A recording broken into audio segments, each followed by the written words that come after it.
उन्नति के शिखर पर पहुंचना चाहते हैं,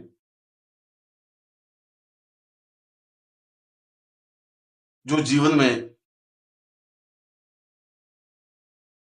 वह सब कुछ प्राप्त करना चाहते हैं जो जीवन का धर्म और चिंतन है, जो अपने लक्ष्य पर पहुंचना चाहते हैं और विश्व में, राष्ट्र में सम्माननीय होना चाहते हैं, जो अपने क्षेत्र में अद्वितीय होना चाहते हैं, उनके लिए सरस्वती साधना के साथ साथ महाकाली साधना भी अनिवार्य है, आवश्यक है। क्योंकि अन्य सैकड़ों हजारों साधनाओं की अपेक्षा यदि केवल महाकाली साधना ही संपन्न कर ली जाए तो फिर अन्य साधनाओं को करने की जरूरत ही नहीं रहती। इसलिए जो अपने जीवन में सब कुछ प्राप्त करना चाहते हैं, उनके लिए तो अत्यंत आवश्यक है कि वे महाकाली साधना संपन्न करे ही, क्योंकि पूर्णता और श्रेष्ठता की यही महाधिष्ठात्री महाविद्या देवी है। अब मैं आपको महाकाली साधना से संबंधित कुछ विशेष तथ्य स्पष्ट करूंगा, जिनका प्रयोग और उपयोग करने से महाकाली साधना सिद्ध होती ही है, चाहे वह तांत्रिक साधना हो, चाहे मंत्रमय साधना हो,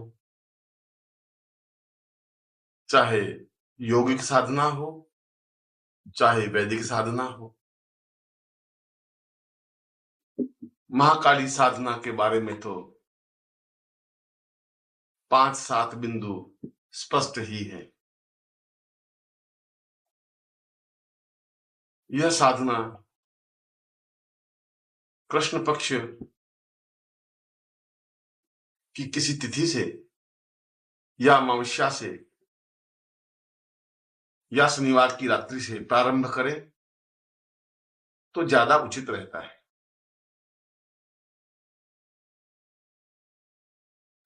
इस साधना में काली धोती और काले आसन का ही प्रयोग किया जाए और यथासंभव रात्रि को ही यह साधना संपन्न की जाए तो अनुकूलता ज्यादा अनुभव होती है।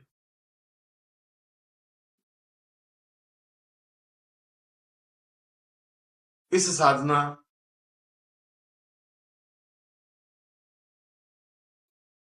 को संपन्न करते समय या अनुष्ठान करते समय यदि साधक ब्रह्मचर्य व्रत का पालन करे, एक समय भोजन करे तो अनुकूलता ही रहती है। इस साधना में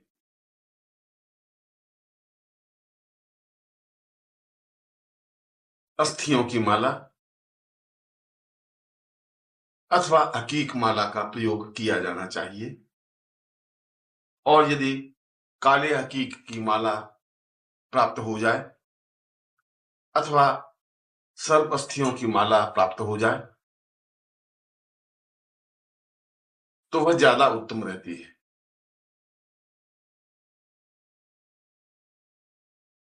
साधना काल में व्यक्ति भयभीत न हो और निश्चिंतता और निर्भीकता के साथ मंत्र जब संपन्न करे तो उसे सफलता मिलती ही है। प्रत्येक महाकाली साधना में रक्षात्मक महाकाली महायंत्र की आवश्यकता होती ही है। रक्षात्मक इसलिए कि वह साधक को पूर्णता के साथ रक्षा प्रदान करती है, कोई तकलीफ नहीं होने देती, कोई बाधा नहीं आने देती। इसलिए रक्षात्मक विधान के साथ महाकाली महायंत्र अपने सामने स्थापित कर उसकी पूजा अर्चना कर संकल्प लेकर साधना प्रारंभ किया जाए तो साधक को अनुकूलता और श्रेयस्करता प्राप्त होती है। यूं तो महाकाली साधना कई प्रकार की कई रूपों में है। उनमें से मैं कुछ प्रयोग स्पष्ट कर रहा हूं।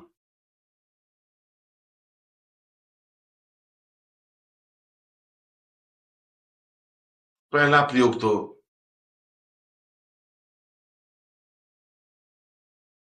शत्रुओं को समाप्त करने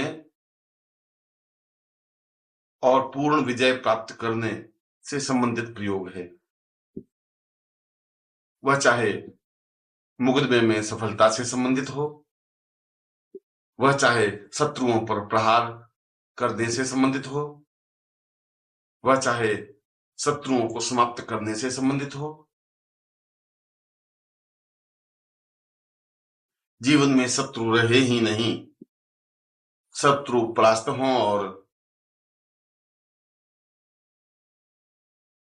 नतमस्तक हों, उसके लिए यह साधना अत्यंत महत्वपूर्ण है। साधक किसी अमावस्या से इस साधना को प्रारंभ करे। रात्रि का तात्पर्य रात को 9 बजे से सुबह 5 बजे तक का समय होता है। बिना घबराहट के, बिना चिंता के साधक स्नान कर, काली धोती पहनकर काले आसन पर दक्षिण दिशा की ओर मुंह कर बैठ जाए और सामने प्राण चेतना युक्त महाकाली चित्र और महाकाली यंत्र की स्थापना करे। रक्षात्मक महाकाली महायंत्र की भी स्थापना साधना काल में करे।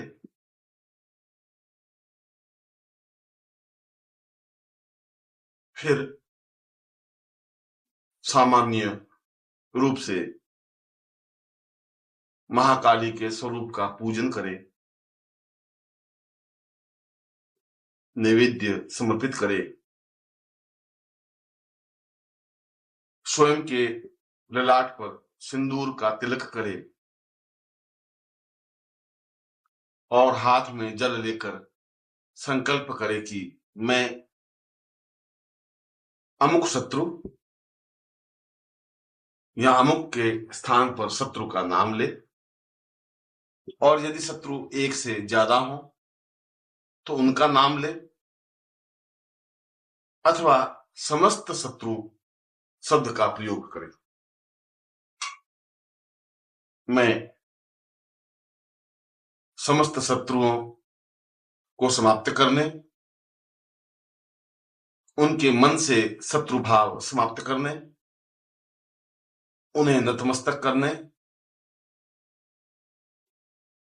या मुकदमे में सफलता प्राप्ति के लिए यह प्रयोग संपन्न कर रहा हूं।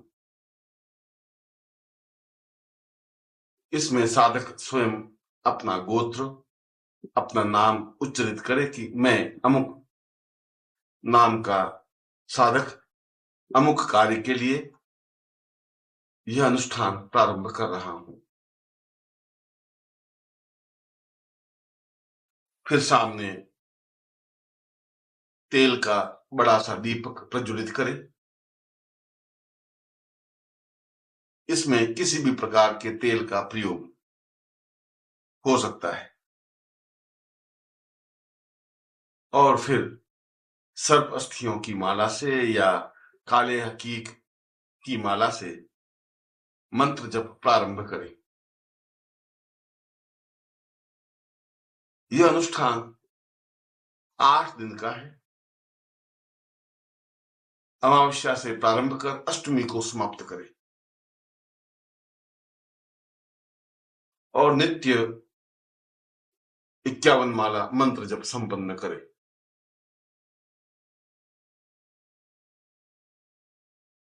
मंत्र है ओम cream cream cream कालिके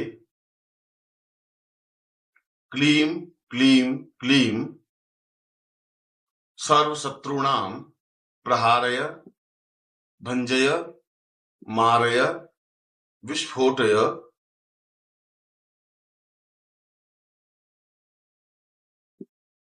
क्लीम क्लीम क्लीम cream cream cream फट। यह मंत्र अपने आप में अत्यंत तीक्ष्ण और प्रभावयुक्त है। मनोयोग पूर्वक एक ही आसन पर स्थिर चित्त से बैठकर 51 माला मंत्र जप संपन्न करे और पूरे 8 दिन तक यह प्रयोग संपन्न करे। अष्टमी के दिन साधक को चाहिए कि काले तिल, काली मिर्च और घी को किसी भी अनुपात में मिलाकर इस मंत्र की 1000 आहुतियां दे।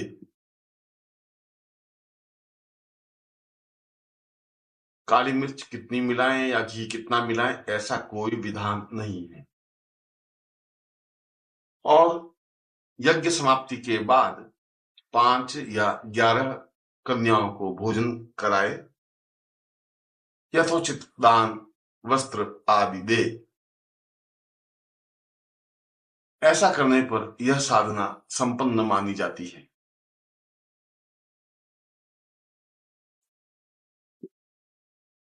इस साधना का प्रभाव तुरंत, निश्चित और स्पष्ट होता है। नमस्कार। अगर आप सद्गुरुदेव डॉक्टर नारायण दत्त श्रीमाली जी के दीक्षित हैं या फिर आपके पास उनसे जुड़े हुए कोई भी अनुभव है, तो नीचे दिए गए हुए नंबर पर वीरल पटेल जी को मैसेज कीजिए या फिर फ़ोन कॉल कीजिए और अपने अनुभव ज़रूर शेयर कीजिए। डॉक्टर नारायण दत्त श्रीमाली जी की आत्मकथा का संकलन करने में मदद करें। धन्यवाद।